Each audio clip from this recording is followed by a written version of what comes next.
Bismillahirrahmanirrahim. Alhamdulillahi rabbil alamin.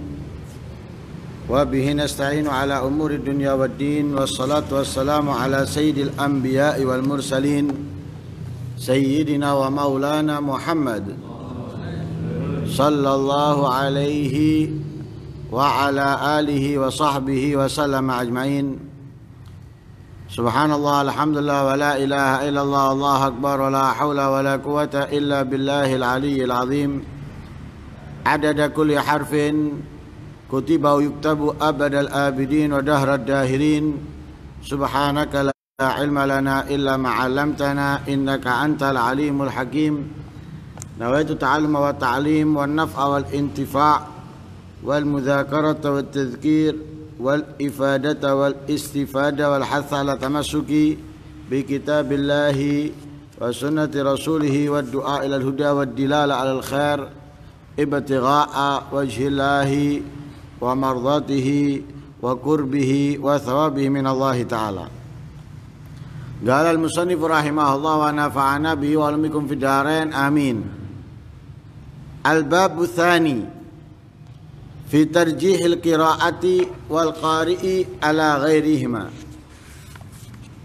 Bab yang kedua yaitu menjelaskan keunggulan membaca Al-Qur'an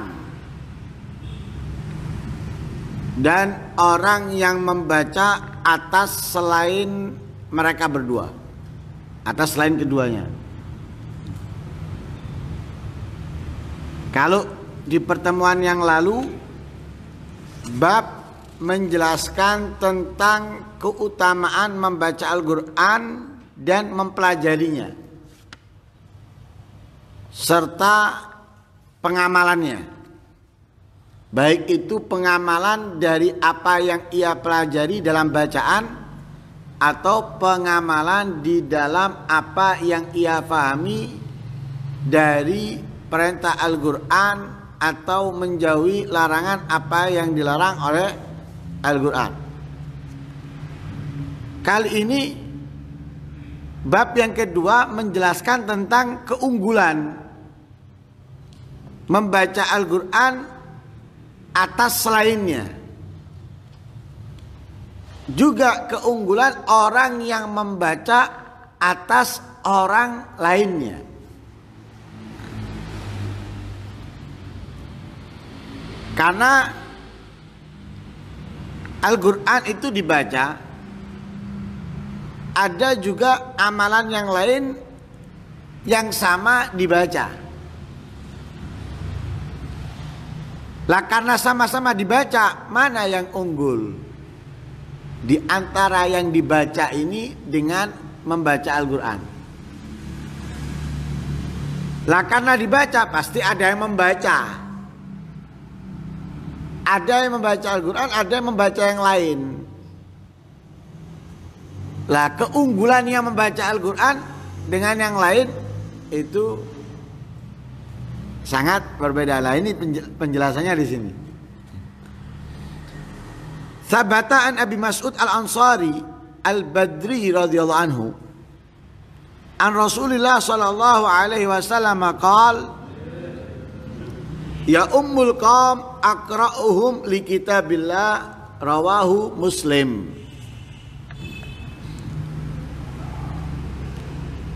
Menjadi ketetapan atau telah datang riwayat dari Abi Mas'ud Al-Ansari Al-Badri, namanya Uqbah bin Amr. Abi Mas'ud ini namanya Uqbah bin Amr, bukan Ibnu Mas'ud ya. Abi Mas'ud atau Abu Mas'ud Al-Ansari, daripada sahabat Ansar, Al-Badri. Nah, Al-Badri dinisbatkan kepada daerah Badr atau yang ikut peperangan Badar. Nah, tapi di sini beliau tidak ikut, tapi tinggal di wilayah Badr, tapi nggak ikut serta di dalam peperangan Badr. Tapi ada riwayat atau ada pendapat yang mengatakan beliau juga ikut. di dalam peperangan Badar. Tapi pendapat jumhur ulama beliau tidak ikut. Tapi pendapat Az-Zuhri dan Bukhari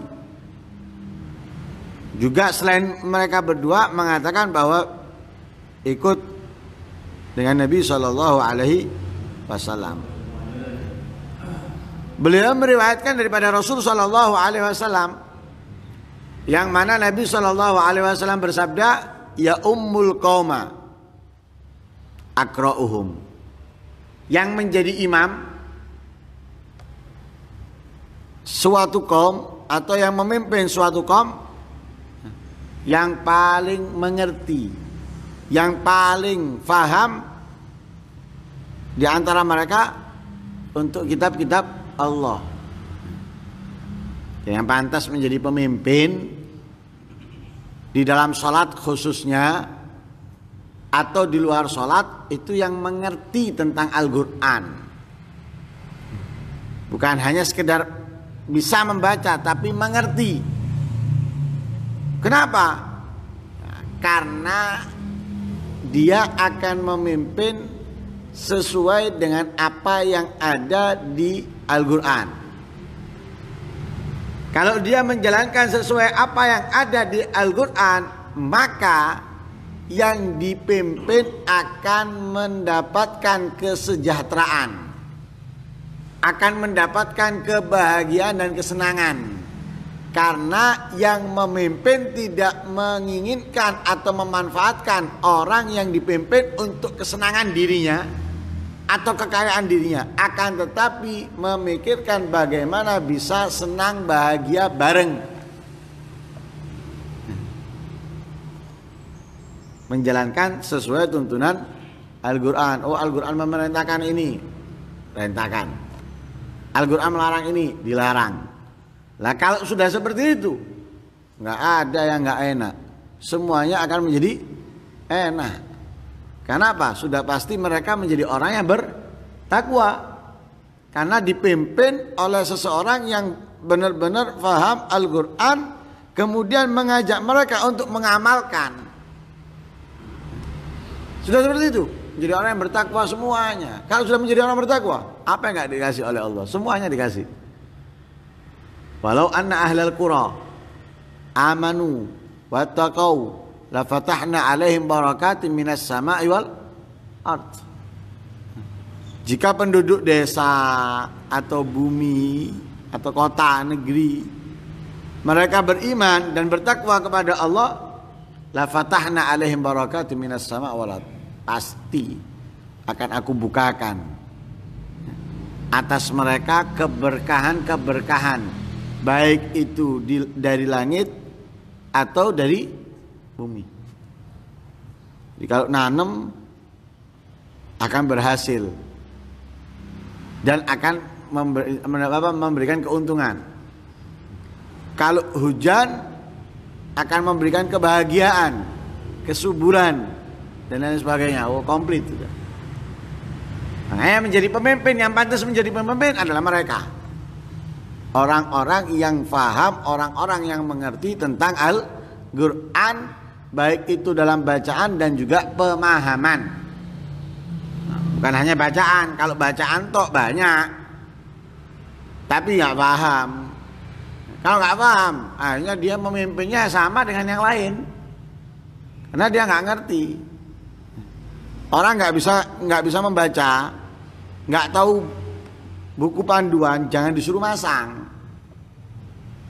Kalau dia masang sedangkan dia nggak ngerti, bukan benar tapi rusak semua. Kita beli kipas angin protolan, ada buku panduan di dalam pemasangan. Lah kalau yang membeli ini nggak ngerti, jangan coba-coba masang. Akhirnya apa? Nggak sesuai. Yang mestinya di dalam taruh di luar, yang di luar ditaruh di dalam. Kalau dinyalakan, nyala, akhirnya apa? Rusak, bisa-bisa baling-balingnya. Kenapa? Loh, yang di dalam ditaruh di luar, yang di luar ditaruh di dalam, baling-balingnya rusak, muter. pecah semua. Atau bisa apa? Lepas baling-balingnya, bahaya. Nah, jangan suruh masang, karena apa? Nggak ngerti. Kalau ngerti suruh masang. Oh enak, dinyalakan supaya dingin. Bisa dibuat penyejuk ruangan, penyenyak tidur kan gitu. Nah, sama seorang pemimpin kalau ngerti Al-Quran bukan hanya membaca tapi faham, jadikan pemimpin enak. Nah itu ya umul gom agra'uhum li kitabillah. Jadi yang paling mengerti itu menjadi pemimpin. Dalam sholat juga gitu. Dalam sholat itu yang dijadikan imam bukan orang yang istiqomah ke masjid atau musola, tapi yang dijadikan imam sholat itu adalah yang paling paham, paling mengerti di dalam membaca. Nah, itu ada perbedaan pendapat dalam ilmu fikih. Siapa yang didahulukan untuk menjadi imam ketika berjamaah, antara orang yang mengerti ilmu fikih khususnya bab sholat dan yang berhubungan dengannya, atau orang yang paling bagus dalam bacaan. Ada yang mengatakan, ada yang mendahulukan apa? Al-aqra, yang paling bagus dalam bacaan, yang paling mengerti di dalam membaca. Makhraj hurufnya, bukan makhraj hurufnya tidak tepat, yang tepat. Kemudian mengetahui secara dasar ilmu tajwid walaupun tidak secara keseluruhan. Supaya apa? Yang dibaca benar sesuai. Nah kalau makhraj hurufnya nggak tepat jadi imam hanya karena diperintah para makmum misalnya, sedangkan dia tahu dia memiliki kekurangan misalnya dalam makhraj huruf, atau dia kurang paham, kurang ngerti, daripada ilmu tajwid bahkan secara dasarnya, maka jangan berani-berani. Kita sholat sendirian itu nanggung diri kita. Kalau sholat menjadi imam, nanggung yang lain juga. Lah kalau nanggung diri kita, kita belum bisa, apalagi nanggung yang lain. Nggawa awake ndak iso nggawa ngendong wong. Kan ndak waras. Kalau kamu bisa membawa diri kamu, gendong orang masuk akal.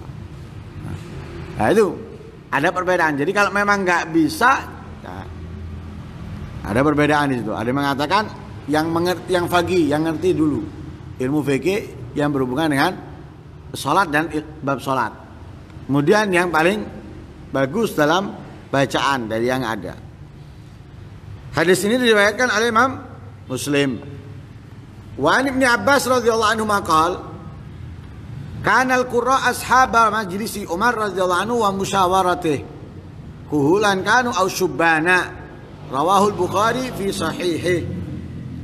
Dari Ibnu Abbas radhiyallahu anhu beliau berkata, kana al-qurra, orang-orang yang ahli dalam bacaan Al-Quran, dalam pemahaman Al-Quran, mereka itu dijadikan ashab syura, orang-orang yang patut diajak musyawarah, sharing, tukar pendapat, untuk memberikan petunjuk, untuk memberikan solusi kepada permasalahan yang ada. Ketika Sayyidina Umar menjabat menjadi Amirul Mukminin, orang-orang yang mengerti dalam membaca Al-Quran, orang-orang yang memahami Al-Quran itu dikumpulkan sama Sayyidina Umar. Lah mereka ini dijadikan apa? Dijadikan Dewan Syuro yang selalu diajak musyawarah oleh Sayyidina Umar di dalam permasalahan-permasalahan yang ada, untuk memecahkan masalah yang ada serta memberikan solusi. Jadi setelah memecahkan, memberikan solusi. Mereka yang diajak sama Sayyidina Umar. Nah, kalau kita di sini kan harus S1 atau S2, punya titel ini, punya titel itu. Walaupun hasilnya ya kembali untuk mereka sendiri, bukan untuk kita. Tapi kalau ini enggak, kembalinya kepada semuanya, mereka dan juga yang lain. Lah yang dipilih sama Sayyidina Umar, semua orang? Enggak. Orang yang kuat? Tidak. Orang yang jenius dalam ilmu ini? Enggak. Al-Quran. Yang faham, yang ngerti tentang Al-Quran, yaitu yang dikumpulkan sama Sayyidina Umar untuk diajak musyawarah. Baik yang sudah tua ataupun yang masih muda. Yang tua-tua tok enggak, atau yang muda tok enggak, semuanya. Yang tua, yang muda dikumpulkan jadi satu. Kalau ada masalah disampaikan ke mereka, nanti mereka akan menyampaikan dengan kefahaman yang mereka dapat daripada Al-Quran. Di situ nanti Sayyidina Umar memutusi, oh ini yang dipakai, ini dan itu dan lain sebagainya, dari apa yang disampaikan mereka sesuai daripada pemahaman yang mereka dapat daripada Al-Quran, bukan yang lain, tapi mereka yang benar-benar mengerti dalam Al-Quran. Nah, ini diriwayatkan oleh Imam Bukhari di dalam sahihnya. Wa sayati fil bab ba'da hadza ahaditsu tadkhulu fi hadzal bab. Akan datang di dalam bab setelah ini hadis-hadis yang masuk di dalam bab ini juga. Jadi bab ini selesai, tapi di bab setelahnya atau berikutnya sambung, akan terhubung dengan bab ini. Ya, akan terhubung dengan bab. Wa'lam, ketahuilah, annal madhabal mukhtar alladhi alaihi man yu'tamadu alaihi minal ulama anna qira'atal qur'ani afdalu minat tasbihi wa tahlili wa ghairihima minal adhkar. Faqad tadhaharatil adillatu ala dhalik. Ketahuilah bahwa pendapat madhab al-mukhtar yang diiktimadi, yang dikuati oleh para ulama, bahwa membaca Al-Quran lebih mulia daripada bertasbih, juga bertahlil dan selain keduanya. Bertasbih baik, bertahlil baik, bertakbir baik, beristighfar baik, bersalawat baik, tapi membaca Al-Quran lebih afdal daripada itu semuanya. Ini apa, di dalam madhab yang dikuati oleh para ulama, membaca Al-Quran lebih mulia, lebih afdal daripada yang lainnya. Walaupun yang lainnya itu memiliki kelebihan dalam satu sisi, tapi Al-Quran memiliki kelebihan dari semuanya banyak sisi. Saya kasih contoh. Zikir secara umum, baik itu tasbih, tahlil, istighfar, salawat, ini memiliki kelebihan, satu kelebihan daripada Al-Quran. Apa? Bisa dibaca oleh orang yang janabat. Orang janabat bisa membaca zikir. Orang yang belum mandi janabat atau orang yang haid nifas bisa berzikir dengan subhanallah, dengan la ilaha illallah, dengan Allahu Akbar, dengan astaghfirullah, dengan salawat. Bisa. Itu toh keunggulan yang dimiliki daripada zikir. Kalau Al-Quran, wow, banyak yang keunggulan Al-Quran daripada yang lain banyak. Tapi hanya satu yang tidak bisa dimenangkan oleh Al-Quran. Apa? Tidak bisa dibaca orang yang janabat, orang yang haid, nggak bisa, haram membaca Al-Quran. Kalaupun mereka membaca, itu pun harus apa? Biqasdid zikir.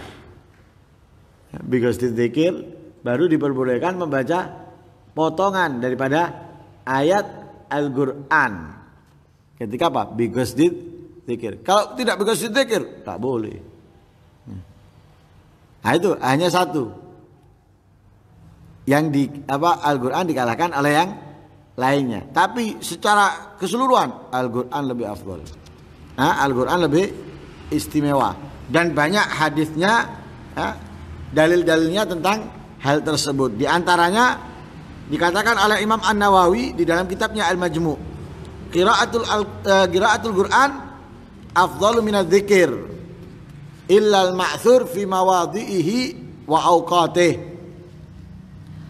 Kata Imam An-Nawawi, membaca Al-Qur'an itu lebih unggul daripada zikir kecuali zikir-zikir yang memang datang riwayat daripada Nabi di tempatnya atau di waktunya.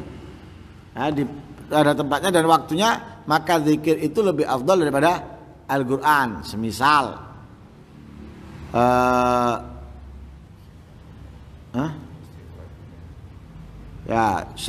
semisal istighfar sebelum terbitnya fajar. Sebelum terbitnya fajar. Ada riwayat Al-Qur'an menyebutkan wabil laili wabil asharihum Nabi pun mengajarkan kita untuk beristighfar sebelum terbitnya fajar, atau juga talbiyah, labbaik Allahumma labbaik, pada waktunya dan tempatnya. Kalau waktunya talbiyah tapi bukan tempatnya, kita di sini, ini di sana waktunya talbiyah tapi tempatnya di sini kita ngomong talbiyahnya, ya enggak dapat. Pada tempatnya dan waktunya, maka zikir itu lebih afdal daripada membaca Al-Qur'an. Jadi membaca zikir itu lebih afdal kapan? Ketika pada waktunya dan pada tempatnya. Yang mana zikir itu adalah ma'thur, datang riwayat daripada Nabi, bukan kita membuat. Saya kepingin zikir ini, membuat kita zikir. Lu zikirnya dari Rasulullah, tapi tidak disunahkan untuk dibaca saat itu dan di tempat itu misalnya. Lah lebih afdal Al-Qur'an masih. Tapi kalau zikir itu datang dari Rasulullah, disunahkan untuk dibaca di tempat itu dan di waktu itu, maka membaca zikir itu lebih afdal daripada membaca Al-Qur'an. Karena apa? Fa inna fi'lal mansus alaihi hina idzin afdal. Karena mengerjakan yang datang riwayat itu lebih afdal saat itu. Walihada umira bidzikir fil ruku' was sujud wa nuhiya 'anil qiraati fihima. Nah, karena itu kita diperintahkan untuk apa? Berzikir. Kapan? Di waktu ruku'. Begitu juga di waktu sujud. Kalau kita ganti Al-Qur'an, dilarang. Berarti saat ruku', saat sujud itu lebih afdal berzikir daripada membaca Al-Qur'an. Karena apa? Hadisnya kita diperintahkan untuk berzikir. Jadi banyak ini diantaranya. Intinya Al-Qur'an lebih unggul daripada yang lain. Tapi yang lain bisa lebih unggul ketika apa? Memang ada nas untuk dibaca di tempat dan di saat itu, baru bisa lebih unggul, lebih lebih afdal dibaca daripada Al-Qur'an. Mudah-mudahan Allah Subhanahu wa taala mengistiqomahkan kita di dalam membaca Al-Qur'an. Dan mudah-mudahan dengan istiqomah yang kita membaca Al-Qur'an, Allah Subhanahu wa taala memudahkan kita untuk dapat memahami apa yang kita baca serta mengamalkan apa yang kita fahami. Amin Allahumma amin. Wa sallallahu alaihi wasallam Muhammadin nabiyil ummi wa alihi wasallam walhamdulillahi rabbil alamin.